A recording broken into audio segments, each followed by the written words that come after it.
గత కొన్ని రోజులుగా దేశవ్యాప్తంగా కరోనా విజృంభిస్తుంది. ఈ నేపథ్యంలో కేంద్ర రాష్ట్ర ప్రభుత్వాలు పూర్తిగా వైఫల్యం చెందినాయి. ఎందుకంటే మేము కొన్ని రోజులుగా ఈ ప్రచార ప్రక్రియలో భాగంగా చాలా మటుకు తిరుగుతున్నప్పుడు మేము చూస్తున్న పరిస్థితులు చూస్తే చాలా భయం వేస్తుంది అసలు బయట తిరుగుతుంటే. కానీ నాకు చాలా బాధ అనిపించేది ఏంటంటే బీజేపీ వాళ్ళు కానివ్వండి, టీఆర్ఎస్ వాళ్ళు కానివ్వండి, పదవుల కోసం కేటీఆర్ని కలవడం జరిగింది. ఏకగ్రీవం చేయండి అని, అదని ఇదని. ఎందుకు ఒక డెలిగేషను, ఇదే కార్పొరేటర్ల డెలిగేషను, ఇదే టీఆర్ఎస్ డెలిగేషను ఎందుకు ముఖ్యమంత్రి గారి దగ్గరికి పోయి కోవిడ్ ఇంత ప్రాబ్లం ఉంది, ప్రజలు డబ్బులు పెట్టుకోలేకపోతున్నారు, ఆర్థికంగా గత సంవత్సర కాలంగా చితికిపోయి ఉన్నారు, వీళ్ళని ఆదుకోవాల్సిన అవసరం ఉన్నది అని ఎందుకు స్థానిక ఎమ్మెల్యే సుధీర్ రెడ్డి గారు కేసీఆర్కు రిప్రజెంటేషన్ ఇవ్వలేకపోతున్నారు? ఆరోగ్యశ్రీలో కోవిడ్ని జాయిన్ చేయండి అని మా సీతక్క, మా ఫైర్ బ్రాండ్ సీతక్క 2 రోజులుగా నిరాహార దీక్ష చేస్తే నిన్న ఆమెను హాస్పిటల్లో తీసుకొని పోయినారు. నేను ఏమంటున్నా అంటే ఇది అందరికీ అవసరమైన విషయం. ప్రెస్ సోదరులు అనుకోండి, అంటే ఎవరైనా ఉండొచ్చు, పబ్లిక్ అనేది కోవిడ్లో మనం ఆర్థికంగా చితికిపోయినాం. గత సంవత్సర కాలంగా ఎవరికి బిజినెస్ లేదు, గత సంవత్సర కాలంగా కాలేజీలు నడుస్తలేవు, స్కూళ్ళు నడుస్తలేవు, శాలరీ ఇచ్చే పరిస్థితిలో లేరు. ఇలాంటి పరిస్థితిలో కోవిడ్ అనేది విజృంభిస్తున్నప్పుడు గవర్నమెంట్ నుంచి సహాయం అందాల్సిన అవసరం ఉన్నది. నేను ఎందుకు చెప్తున్నానంటే మేము ప్రచారం చేసినప్పుడు ఎన్నో విధాలుగా మాకు ఎదురైన సమస్యలు నేను ముందు పెడుతున్నా.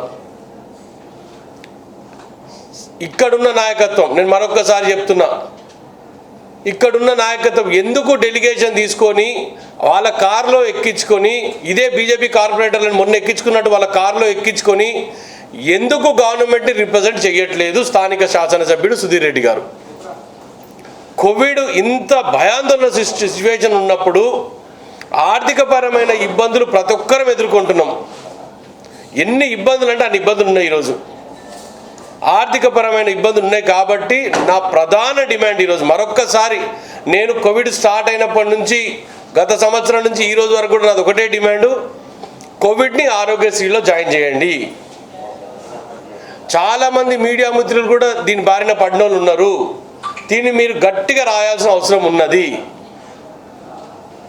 ఎందుకంటే మనందరికీ తెలుసు, ఒక్క పేషెంట్ జాయిన్ అయితే లక్షల రూపాయలు ఖర్చు అవుతుంది. ఈరోజు లక్షల రూపాయలు మనం హాస్పిటల్లో వెచ్చించడం జరుగుతుంది. ఆర్థికంగా చితికిపోయి ఉన్నాం. కోవిడ్ భూతం మన నుంచి ఎప్పుడు పోతుందో తెలుస్తలేదు. కానీ ప్రతి ఒక్కరం దీంట్లో బాధితులమే.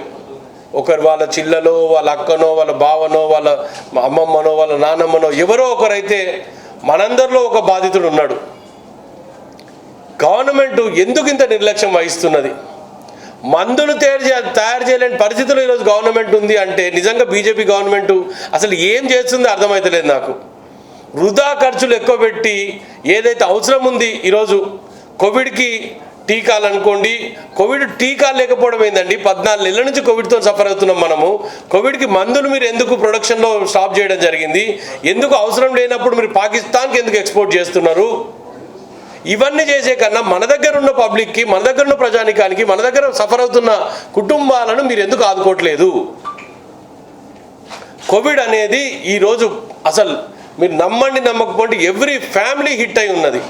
మేము చూసినాం, ప్రతి డోర్ టు డోర్ చూసినాం మేము. కానీ మేము లోపల పోయి ధైర్యం కూడా చేయలేకపోయినాం కొన్ని సందర్భాలలో. నేను ఒకటే చెప్తున్నా, గవర్నమెంట్ అబ్సల్యూట్లీ ఫెయిల్యూర్.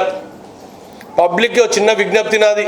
నిన్ననే మా ఎంపీ రేవంత్ రెడ్డి గారు చెప్పడం జరిగింది, మీరు ఓటు వేసే ముందు, సరే ఇది అప్పీల్ చేయొద్దు ఇప్పుడు, నేను ఇట్స్ ఆల్రెడీ కోడ్ అయిపోయింది కాబట్టి, ఒకటైతే నేను ఖచ్చితంగా చెప్తున్నా, మనం చాలా ఇబ్బందికరమైన పరిస్థితిలో ఉన్నాం, చాలా భయంకరమైన పరిస్థితిలో ఉన్నాం.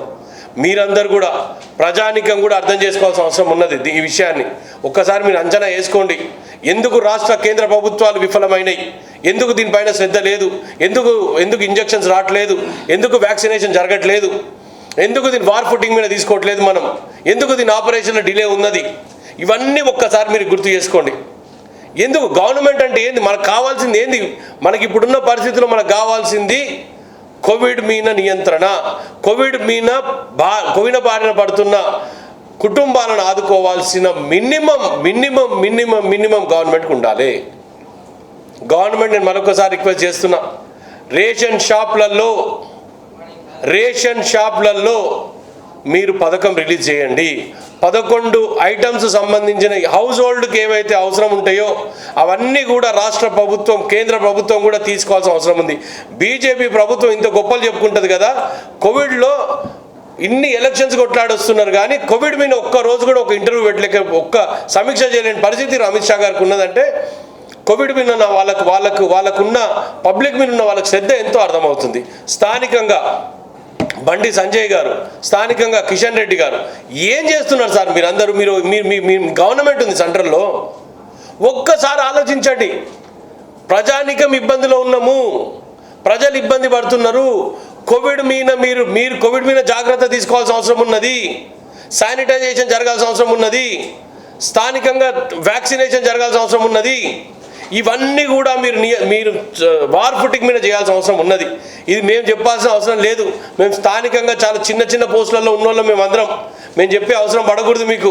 మీరే ఇంజెక్షన్ తీసుకోవాలి, మీరే ఇంజెక్షన్ తీసుకొని ఇవన్నిటికీ చేయాల్సిన అవసరం ఉన్నది. ఎన్ని కుటుంబాలు ఈరోజు రాత్రి ఒకరిని చూసే పొద్దున ఉంటలేడు. ఇవన్నిటి మీద నియంత్రణ ఏది? మీరు ఎక్కడ పోయినా అసలు గవర్నమెంట్స్ ఉన్నాయా లేదా అనిపిస్తుంది మాకు. ఒక్కసారి రాజకీయం కాదు ఇది, పబ్లిక్కి సంబంధించిన అంశం ఇది. ఒక్కరోజు కూడా కోవిడ్ మీద సమీక్ష జరగదు. కోవిడ్ అనేది ఈరోజు చితికేసింది అందరినీ, అసలు అతలాకుతలం చేస్తుంది కోవిడ్ ఈరోజు. ఏది ఏమైనా మా పోరాటం కోవిడ్ పైన కూడా మా సీతక్క స్టార్ట్ చేసింది. మేము ఒకటే విజ్ఞప్తి చేస్తున్నాం మరొకసారి, ఆర్థికంగా చితికిపోయినాం మేము. ఆర్థికంగా రాష్ట్రంలో ఉన్న పేదలందరూ చితికిపోయి ఉన్నారు, డబ్బులు కట్టలేని పరిస్థితి ఉన్నది. హాస్పిటలైజేషన్ చేసుకుంటే బంగారం అమ్మి అదమ్మి ఇదమ్మి కాపాడుకోవాలనుకున్న ఆతృతలో ఎంతో మందిని ప్రాణాలు కోల్పోయింది. ఈరోజు మేము ఒకటే రిక్వెస్ట్ చేస్తున్నాం, కోవిడ్ని ఆరోగ్యశ్రీలో జాయిన్ చేయండి. ఎన్నో ఖర్చులు పెడతాం, వృధా ఖర్చు చేస్తుంది గవర్నమెంట్, తాయిలాలు ప్రకటిస్తుంది గవర్నమెంట్.